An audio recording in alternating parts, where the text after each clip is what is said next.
Assalamualaikum warahmatullahi wabarakatuh. Perkenalkan, nama saya Rahmat Sarti dari program studi Komunikasi dan Penyiaran Islam semester 4. Di sini saya akan sedikit menjelaskan terkait tentang public relation untuk memenuhi salah satu tugas dari mata kuliah public relation. Sebelum kita masuk dalam pembahasan, alangkah baiknya kemudian kita lebih mengetahui terlebih dahulu apa sih public relation itu. Dimana banyak sekali pengertian sekaitan tentang public relation, atau bisa juga kita katakan public relation ini sebagai humas atau hubungan antara masyarakat, di mana merupakan suatu proses interaksi antara organisasi atau perusahaan dengan masyarakat dalam menciptakan opini publik, menanamkan pengertian, memberikan persepsi, menumbuhkan motivasi dan menciptakan partisipasi publik. Nah, menumbuhkan motivasi dan menciptakan partisipasi publik, proses ini memiliki tujuan untuk saling menguntungkan antara organisasi atau perusahaan dengan pihak eksternal atau dalam hal ini masyarakat. Nah, di sisi lain juga kita menginginkan keinginan baik, pengertian dan kepercayaan sehingga muncul citra yang baik dengan publik terhadap organisasi atau perusahaan. Pakar komunikasi khususnya public relation cukup banyak dengan berbagai pengertian, dengan berbagai pendapat dan pemikiran tentang public relation. Di sini seperti yang dikatakan oleh Marston, memberikan pemahaman public relation merupakan suatu perencanaan dengan menggunakan komunikasi persuasif dengan tujuan mempengaruhi persepsi masyarakat. Komunikasi persuasif untuk pendekatan yang hampir sama juga yang disampaikan oleh Alma dengan mengatakan bahwa public relation merupakan kegiatan komunikasi yang ditujukan untuk membangun citra baik organisasi atau perusahaan dengan masyarakat. Nah, tentu public relation itu sendiri atau humas memiliki tujuan, dan diantara tujuannya sebelumnya tadi saya sudah menjelaskan pengertian sekaitan tentang public relation itu.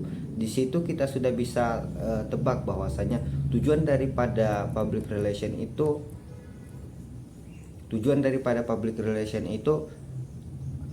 bagaimana kemudian kita membangun citra baik organisasi atau perusahaan dengan masyarakat. Di sini saya akan menyebutkan beberapa poin yang dikatakan oleh Rosadi Ruslan terkait tentang tujuan daripada public relation. Yang pertama dikatakan oleh Rosadi Ruslan yaitu membuat citra positif organisasi atau perusahaan di mata pihak eksternal atau masyarakat. Nah, yang kedua, upaya efektif untuk membangun pengenalan brand. Dan yang ketiga, mendorong terciptanya hubungan baik, hubungan saling pengertian antara perusahaan dengan organisasi dengan publik. Yang keempat, mendorong sinergi fungsi komunikasi melalui public relation.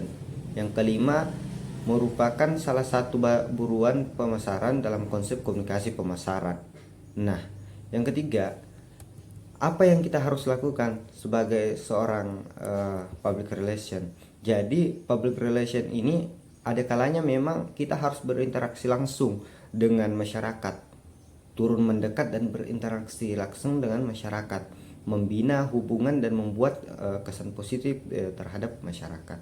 Namun pada era komunikasi 4.0 seperti yang sekarang, seperti ini profesi public relation ada kalanya kita itu ada di balik layar seperti yang sedang saya lakukan ini, dan tidak mengharuskan kita untuk terjun langsung. Nah, hadir kepada masyarakat melalui daripada ide-ide yang difasilitasi langsung oleh media teknologi yang ada sekarang. Contoh menggunakan smartphone dan media-media yang telah disiapkan. Dan banyak lagi program-program public relation yang didesain untuk membangun interaksi secara virtual dengan masyarakat atau di luar daripada eksternal suatu organisasi atau perusahaan itu. Jadi seorang public relation itu harus memiliki kemampuan teknis pada bidang seperti membuat press release dan pers konferensi. Nah, merancang dan melaksanakan event serta melakukan monitoring dan evaluasi. Mungkin sekian penjelasan saya terkait tentang public relation itu sendiri. Kurang lebihnya mohon dimaafkan. Assalamualaikum warahmatullahi wabarakatuh.